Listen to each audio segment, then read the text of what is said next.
advisor. I'm not a lender or anything like that. These are just hypothetical numbers. I'm not telling you that this is the numbers that someone would get or payments that someone would get. You would have to talk to a lender. You would have to do all of your due diligence.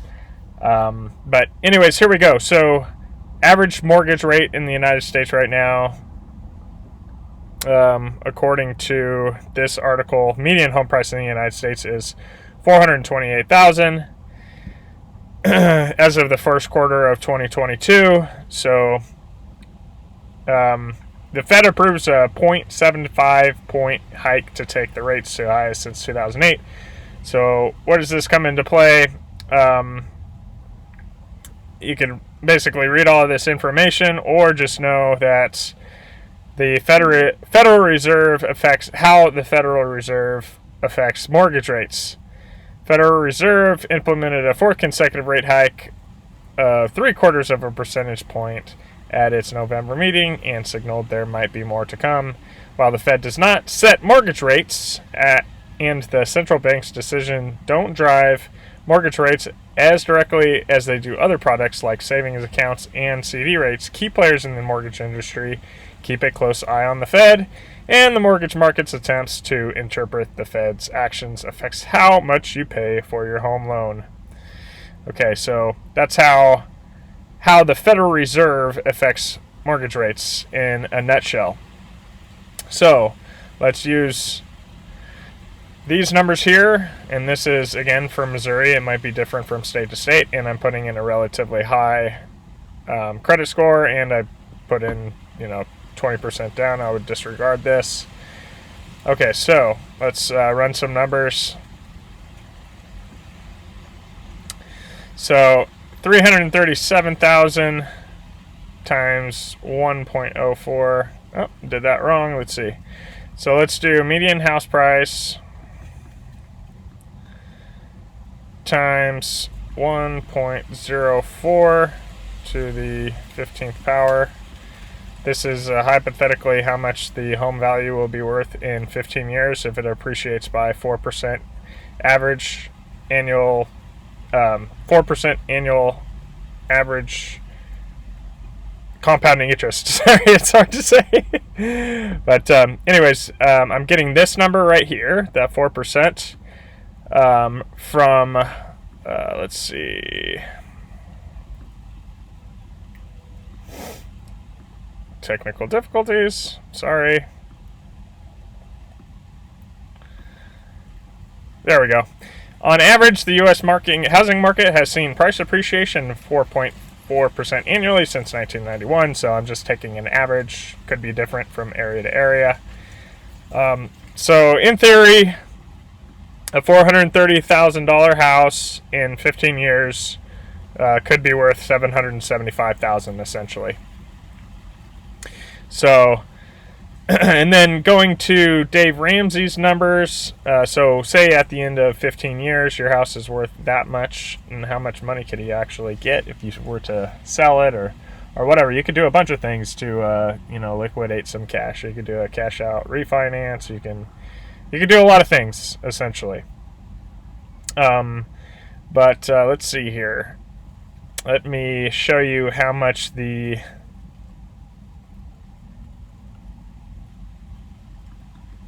it costs to sell a place like that. So 775,000 times 0.85. So this is in theory how much you would get after selling.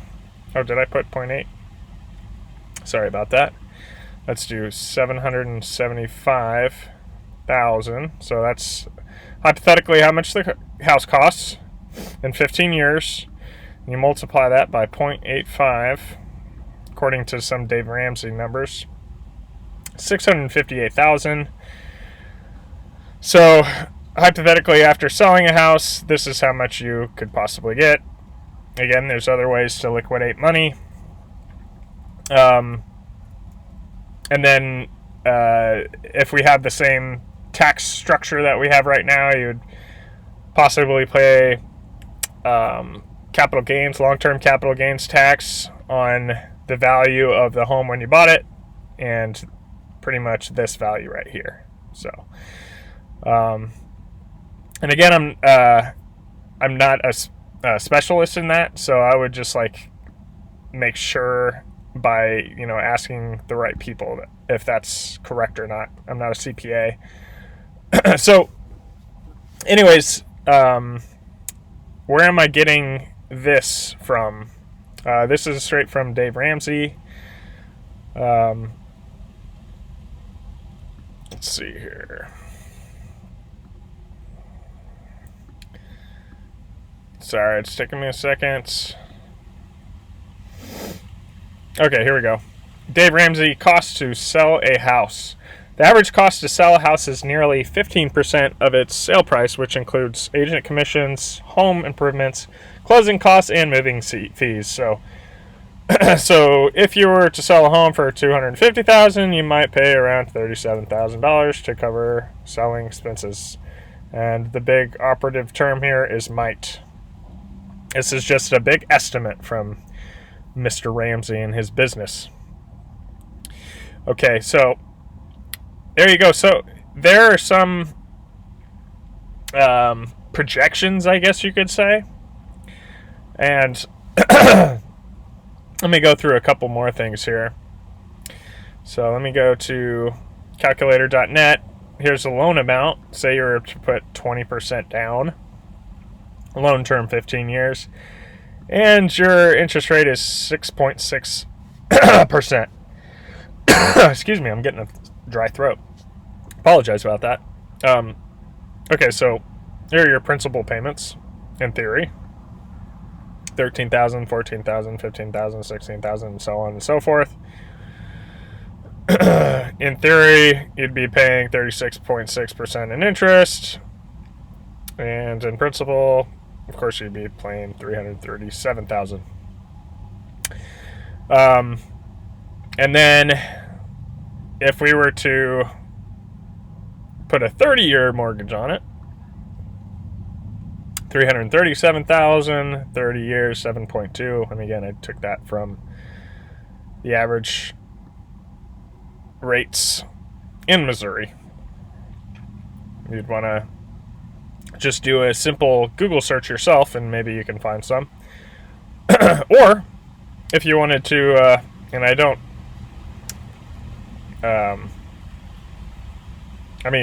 what am I trying to say? Credible basically is a place where it's good to, just like they say here, compare rates from multiple lenders in minutes. And I've used this a few times. A really great source because you're essentially shopping for loans when you're making a home purchase, or you can, and I highly suggest it. But anyways, you can go to home loans and then start putting your information down. And I believe this is a soft credit pull up to a certain point, and you want to make sure until you're ready, you do a soft credit pull. A soft credit pull. I would highly suggest that. And when you're ready, do a hard credit pull. But that's my suggestion. And last year when I was looking it up, you can do up to like 4 hard pulls in a specific window, and it won't like affect your credit score when it comes to like shopping for a lender. But I'll just look that up, like how many, maybe on Google, just type in like how many times can I shop for rates when buying a home.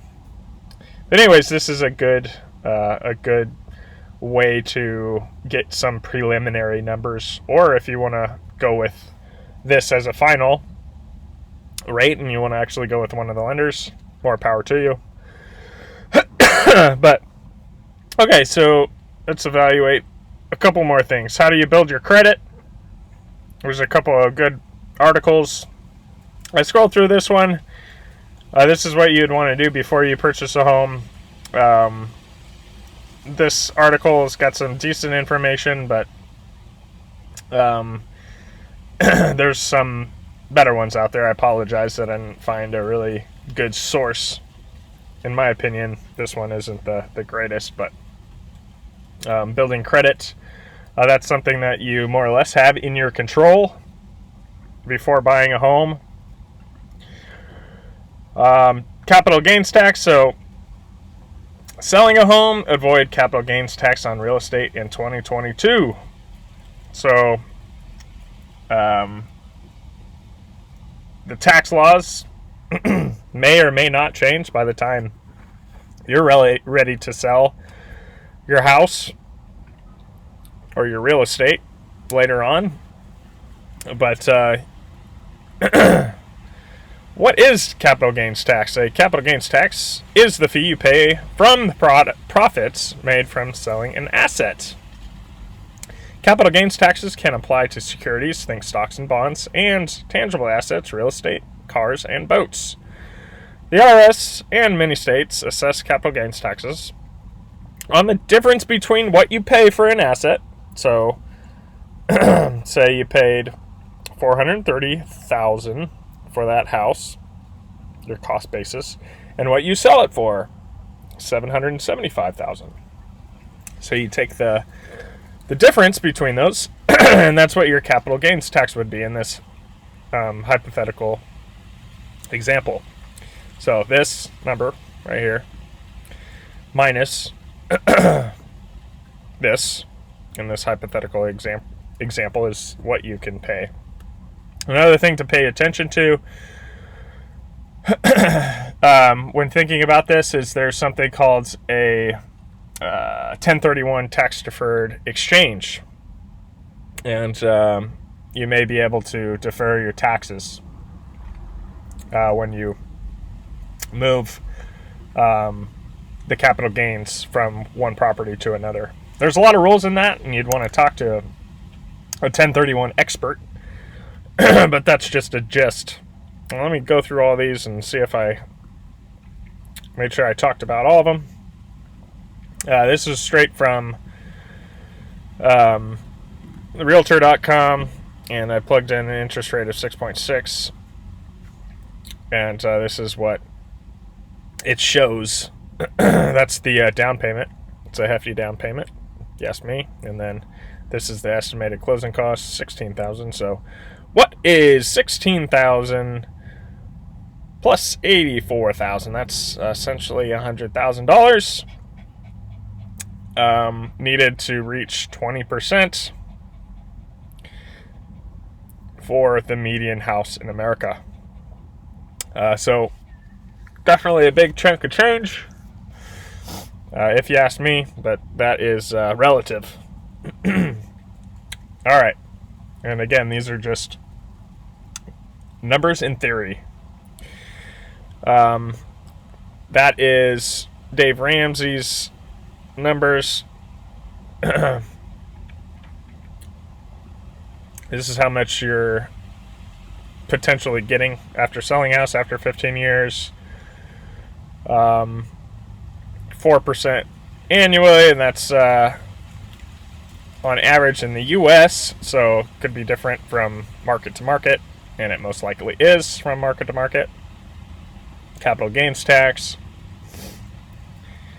Dave Ramsey numbers. How to build credit. Credible.com. How the Federal Reserve affects mortgage rates. Oh, here we go.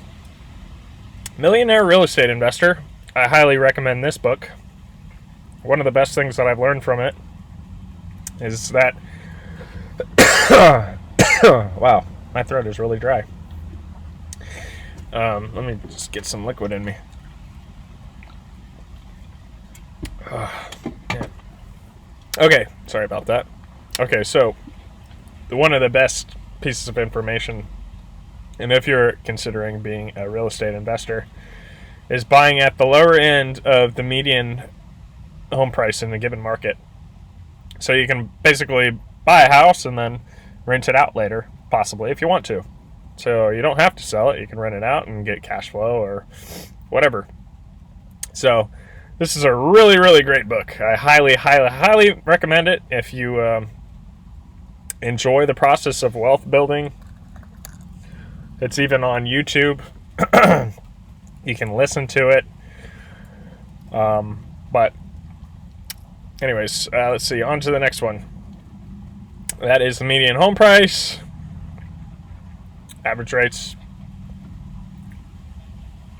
Amortization schedule for a 15-year. Oh yeah, I didn't do this one. Amortization schedule for loan amount of $337,000 for a 30-year. So this is how much you're paying towards the principal.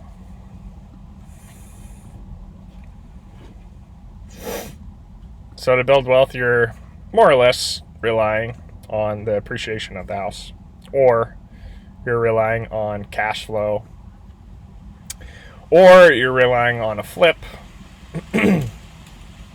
or you just don't care and you're trying to get the smallest monthly payment. It could be for all kinds of reasons. Look at the total interest that you're paying compared to the total interest that you're paying for that hypothetical 15-year term. And I didn't mention leverage.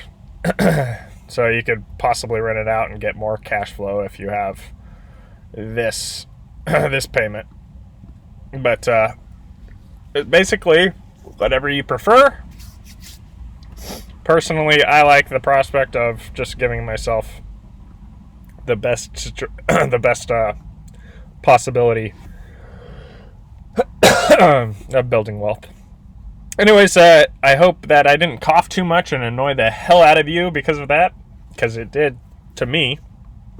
It was starting to become really annoying. But I hope this helps you out. Hopefully it wasn't too scrambled-brained.